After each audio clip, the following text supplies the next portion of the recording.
Bonjour et bienvenue dans les suggestions cinéphiles de l'Odyssée. Comme d'habitude, prenez bien soin de vous, pratiquez la proximité cinéphile, préparez-vous avec impatience à la réouverture de l'Odyssée à partir du 22 juin.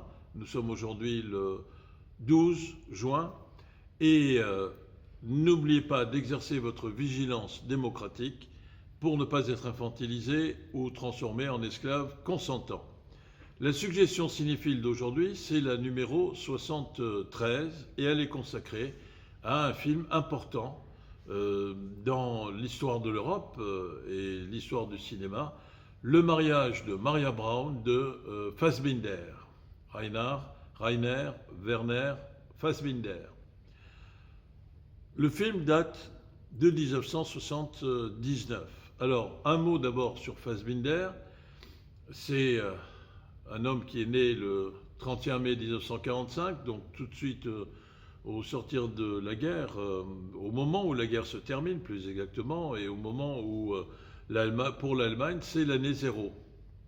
Et puis il disparaîtra malheureusement en 1982, l'année où il a réalisé deux autres films, Le secret de Veronica Voss et Querelle. Voilà.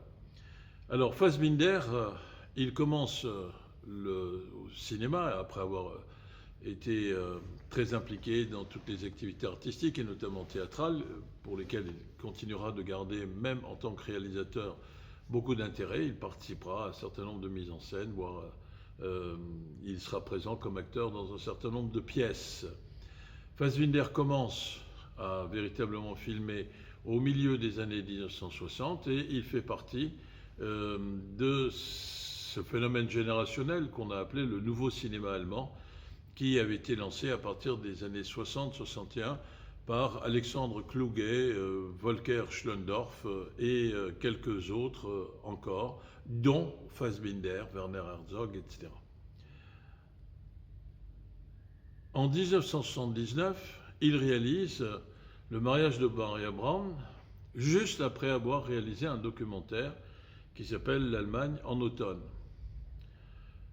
L'histoire, elle est celle d'une femme, Maria Braun, remarquablement interprétée par Anna Schygulla. Alors, un petit mot au passage. Au départ, la production souhaitait que ce soit Romy Schneider et Fassbinder, qui en 1979 n'avait plus travaillé depuis 4 ou 5 ans avec Anna Schygulla.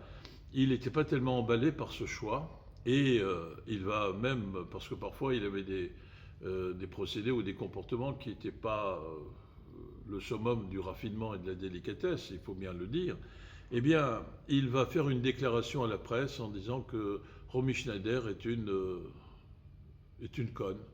Et donc, évidemment, il coupe les ponts avec, c'est très méchant pour Romy Schneider, qui n'est pas ce que lui, il affirmait qu'elle était.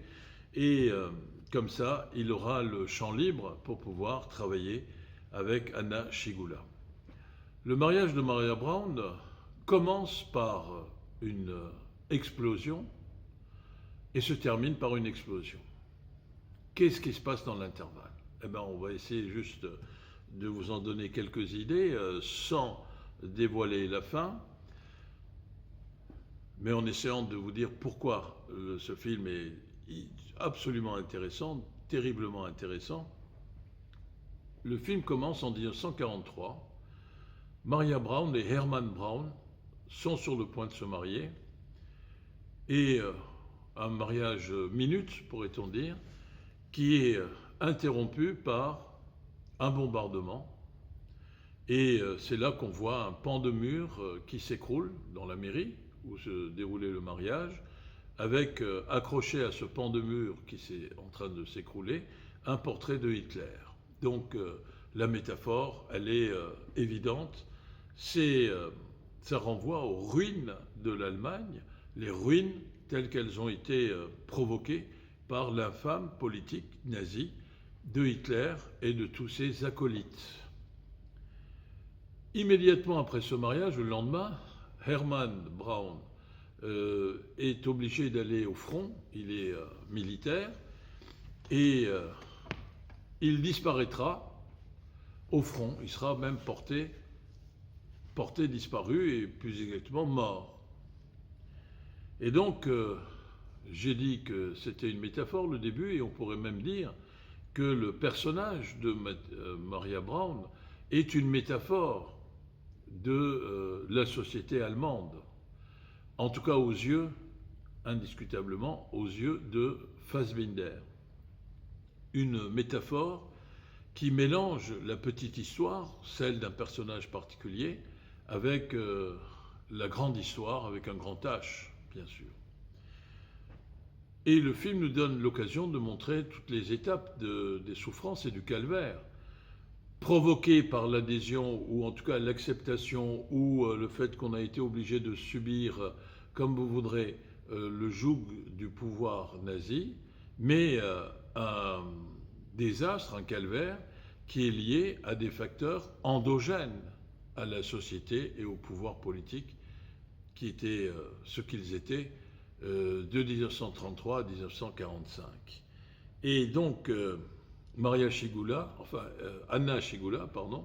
le personnage de Maria, mais pourquoi pas, on pourrait même dire Maria Schygulla, tellement cette actrice s'est identifiée à son personnage, et le personnage au visage et au corps svelte à l'époque de Anna Schygulla.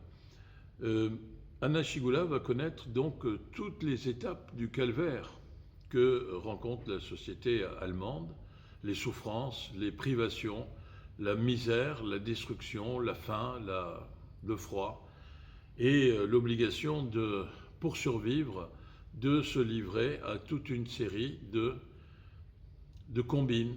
Donc elle sera entraîneuse dans un cabaret, elle sera même amenée à se prostituer pour obtenir des cigarettes, des bas nylons, pour améliorer, si vous voulez, le quotidien, ou le rendre moins difficile, ce quotidien.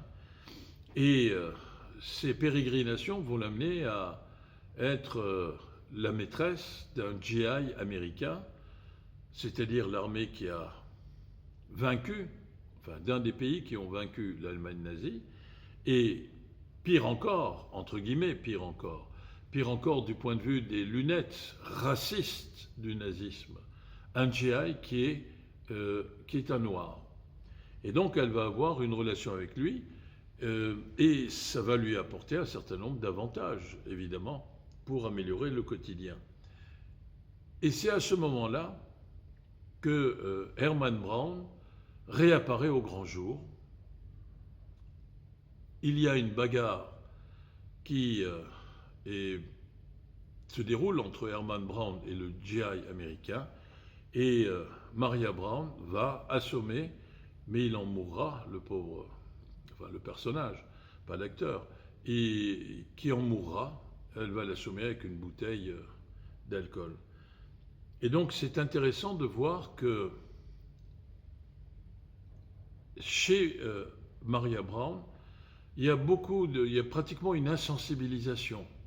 Elle accepte sans se poser de questions. Au lieu de pleurer, elle fait couler de l'eau de robinet sur ses mains. Autre métaphore de la peine intérieure. Dans un passage qui est très beau du film, eh bien, Anna Schygulla est complètement insensibilisée, mais dans cette insensibilisation, la seule chose qu'elle revendique, c'est son statut, son identité, entre guillemets, de femme mariée, de Maria Braun, mariée à Hermann Braun. Assez rapidement, évidemment, le mari va assumer l'assassinat, et Maria Braun, jugée, va être déclarée innocente du meurtre du GI américain, car Hermann Braun vient se dénoncer au tribunal en disant non, c'est pas elle, c'est moi qui l'ai tuée, et hop, il repart pour une nouvelle absence de plus d'une dizaine d'années, enfin de nombreuses années, et Maria Braun est donc obligée de continuer à vivre seule et de s'en sortir. Et c'est là qu'elle va rencontrer un industriel français et devenir sa secrétaire particulière pour contribuer à faire prospérer cette société française de dimension européenne qui est particulièrement dynamique, où il y a plein de marchés à prendre. Et cette société, eh bien, son patron va avoir une relation, elle va devenir la maîtresse de cet industriel qui, cependant, est malade. Et à un moment donné, il y a une scène un peu énigmatique. Il va rendre visite lui-même, alors que Maria Brandt va régulièrement rendre visite à son mari, Hermann, et on ne comprendra pas pourquoi l'industriel français est allé rendre visite à Hermann un peu plus tard, parce que malade, il sait qu'il est condamné, et il décide de coucher sur son testament les deux, le couple Maria et Hermann. Et Hermann, à peine sorti de prison, tant que l'industriel est en vie, va partir en Australie, si j'ai bonne mémoire, et il reviendra après la mort pour toucher l'héritage. Et dans la scène finale, eh bien, c'est soudain, Maria Brandt se rend compte qu'il y a eu un arrangement et qu'au fond, le prix de cette survie-là, même si c'est une survie qui améliore le quotidien et devient même une survie confortable dans une société de consommation qui reprend, eh bien que se pose la question de savoir si ça valait la peine, d'une part, de se livrer au nazisme, de s'abandonner au nazisme, et ensuite de s'abandonner aux occupants, et notamment aux Américains, et à l'affairisme et à toute la vision qui était proposée par notamment Konrad Adenauer, qui était le chancelier allemand, qui disait « on ne s'occupe plus de passé, on fait table rase du passé pour l'oublier, et on se consacre intégralement au miracle allemand ».